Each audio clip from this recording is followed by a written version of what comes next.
Ulat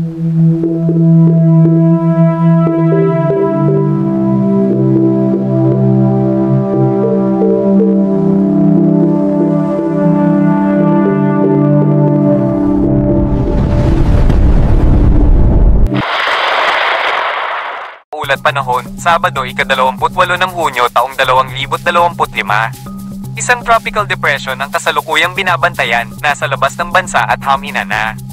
Mababa na ang posibilidad na maging super typhoon bago makalapit sa bansa, ngunit inaasahan pa rin ang pag-ulan. Ang hanging habagat ay nakakaapekto sa iba't ibang bahagi ng bansa na nagdudulot ng pag-ulan at posibilidad ng pagbaha sa mababang lugar. Mahalagang manatiling alerto at updated sa mga bagong impormasyon. Bagyo, ang bagyong binabantayan ay hamina na at naging isang tropical depression. Kasalukuyang nasa labas ito ng bansa at lumiit ang tsansa na maging super typhoon bago makalapit sa Pilipinas. Gayunpaman, inaasahan pa rin ang pag-ulan na dala nito.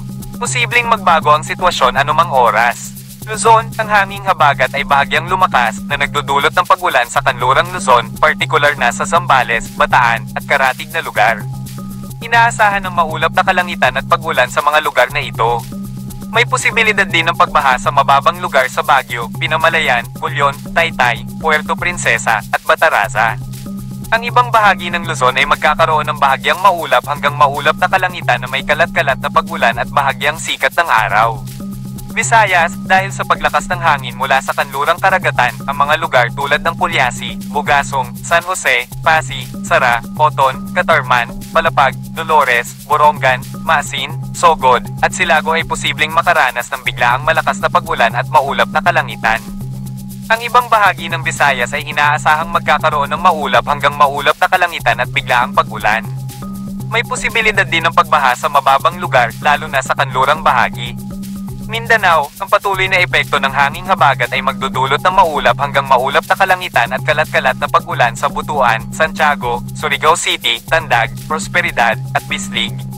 May posibilidad ng biglaang malakas na pag-ulan at pagbaha dahil sa mga thunderstorm, lalo na sa mababang lugar. Palawan, ang hanging habagat ay nakakaapekto sa Palawan na nagdudulot ng maulap na kalangitan at pag-ulan. May posibilidad din ng pagbaha sa ilang lugar. Karagatan, walang nakataas na gale warning sa anumang baybayin. Ngunit pinapayuhan ng mga mangingisda na maging maingat. Rekomendasyon: manatiling alerto at updated sa mga ulat panahon. Maging handa sa posibleng pagbaha at malakas na pag-ulan. Mag-ingat sa paglalakbay, lalo na sa mga lugar na inaasahang magkakaroon ng malakas na ulan. Sundin ang mga babala at payo ng mga lokal na awtoridad. Ang ulat na ito ay batay sa kasalukuyang impormasyon at maaaring magbago. Pakisubaybayan ang mga opisyal na ulat panahon para sa pinakabagong impormasyon. Dumako naman tayo sa ating partner para sa mga karagdagang impormasyon sa loob ng ating bansa.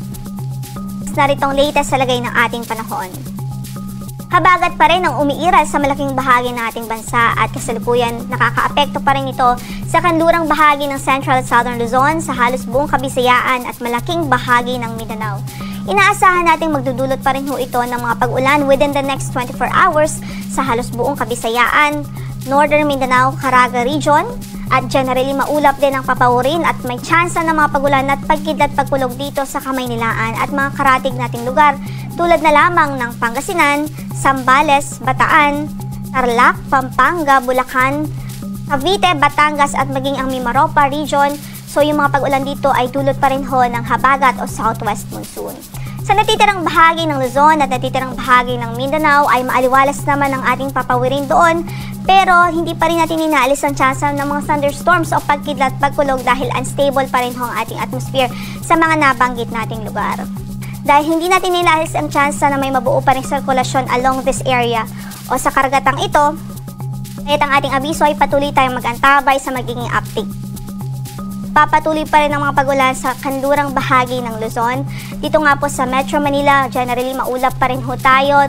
Gayon din sa Pangasinan, Zambales, Bataan, ilang bahagi ng Central Luzon, tulad din ng Tarlac, Pampanga, Bulacan, dito naman sa Calabarzon, sa eastern part of Calabarzon, such as yung Cavite, Batangas, maging ang Mimaropa Region, dulot pa rin ng habagat o southwest monsoon.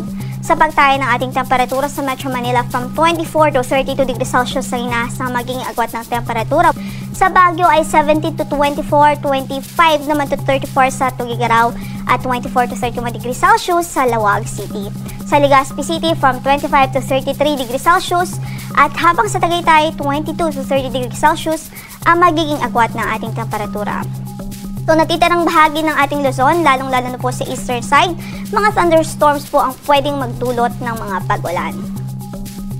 Samantala ho dito sa Visayas at malaking bahagi ng Mindanao ay naasahan pa rin natin ng maulap na papawirin at matas na tsansa ng mga pag-ulan at pagkidlat pagkulog dahil pa rin po sa habagat o southwest monsoon.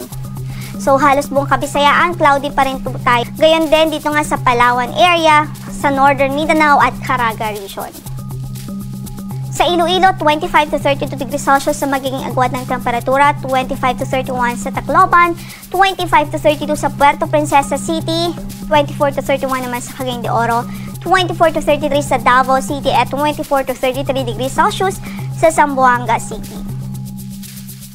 Samantala, wala po tayong gale warning na nakataas sa namang bahagi ng ating mga karagatan ngayon dahil ngayon po sa ating forecast, banayad hanggang sa katamtaman ang pag-alon sa ating mga karagatan.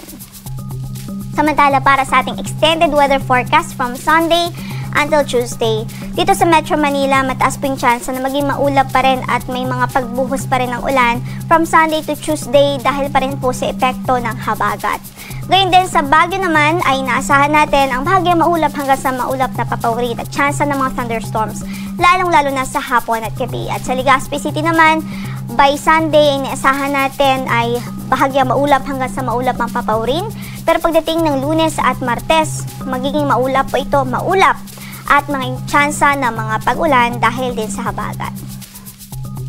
Samantala sa Metro Cebu by Sunday hanggang Monday, naasahan natin ang maulap na papawirin at may tsansa pa rin ng mga light to moderate rains and thunderstorms dahil din ho sa habagat. By Tuesday naman ay generally improved weather ang inaasahan natin doon. Sa Iloilo ay bahagyang maulap hanggang sa maulap din ang papawirin by Sunday. By Monday and Tuesday, may tsansa po na maging maulan doon dahil din po sa southwest monsoon o habagat. At habang sa Tacloban ay generally improved weather ang inaasahan, bahagyang maulap hanggang sa maulap lamang na papawirin simula Linggo hanggang Martes. At para sa pagtayo ng ating temperatura sa Metro Cebu from 24 to 32 degrees Celsius ang inaasahang magiging agwat, samantala sa Iloilo naman ay 25 to 31 degrees Celsius at 25 to 33 degrees Celsius sa Tacloban City. Sa Metro Davao ay inaasahan po natin ang bahagyang maulap hanggang sa maulap na papawirin by Sunday until Tuesday at mga thunderstorms ang pwedeng magdulot ng mga pag-ulan. Gayon din sa Cagayan de Oro City, habang sa Zamboanga po by Sunday at Monday may tsansa ho na maging maulan dahil pa rin ho sa habagat at improved weather naman ang inaasahan doon by Tuesday. Para sa agwat ng ating temperatura sa Metro Davao, from 24 to 33 degrees Celsius, sa Cagayan ay 24 to 33 degrees Celsius, habang sa Zamboanga ay 24 to 33 degrees Celsius. Ang sunset natin sa araw na ito 6:29 in the evening at isisikat ang araw sa ganap na alas 5:30 ng umaga.